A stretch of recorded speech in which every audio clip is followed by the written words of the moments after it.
Hello viewers, today we are going to see a video about Bobby Fischer from the US Chess Championship tournament in 1963. In this tournament, Bobby performed extremely well and got 11 out of 11.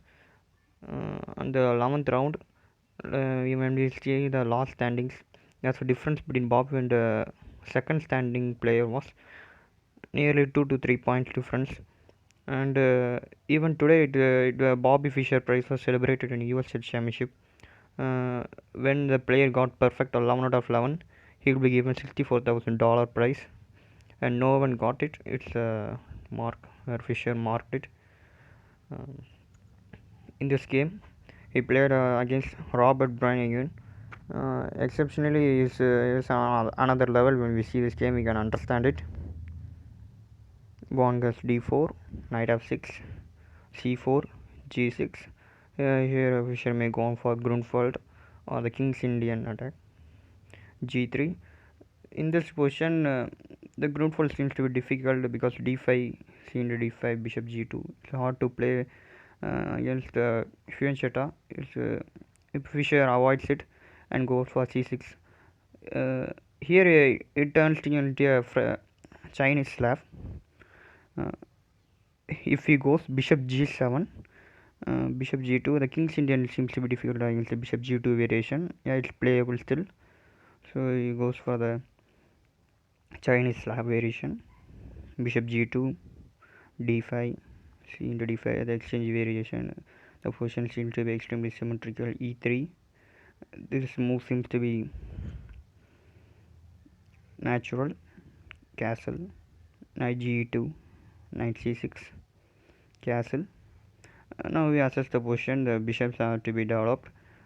Knight f4, e6 seems to be equal and it's possible to play, and the opponent doesn't place it and concentrates on piece development. p6, knight f4, e6, as already said, it's equal. b3, bishop a6, it's the open diagonal and it's the only diagonal the bishop plays well, and it's a symmetrical position. The white also plays the same thing.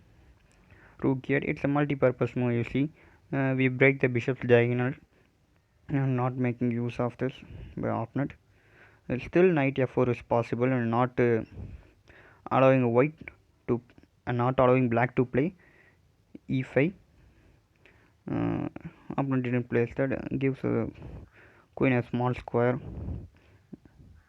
See, the position seems to be still normal. The Fischer breaks, the opponent takes it. Here you think yeah, we can capture the pawn. It's not possible. You see, white loses a piece and you can win from that.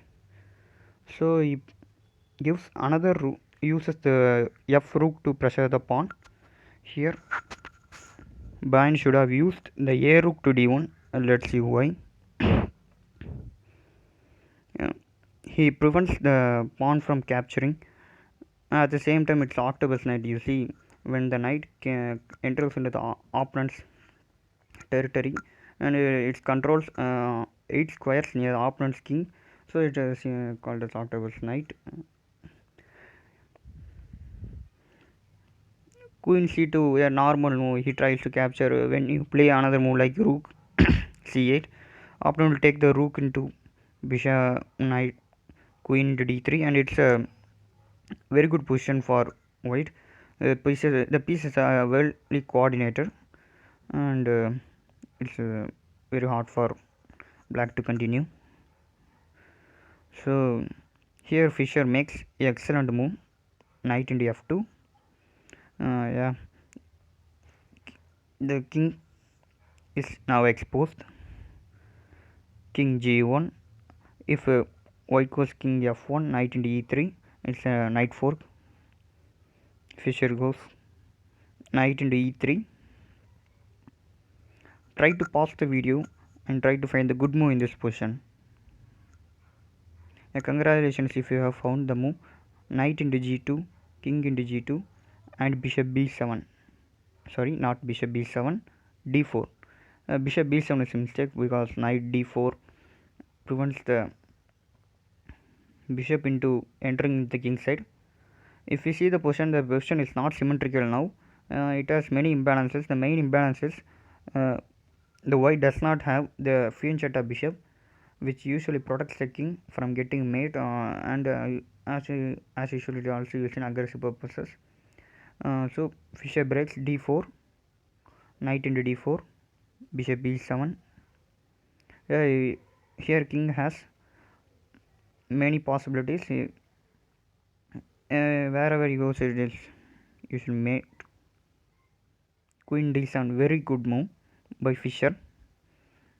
The idea is queen h3, bishop into d4, queen g2 mate, queen f2, queen h3. It tries to prevent the mate, and rook e1, rook into e1, bishop into d4, and it's a forced mate. You cannot prevent it because whatever move you play, queen g2 is a mate. Thank you.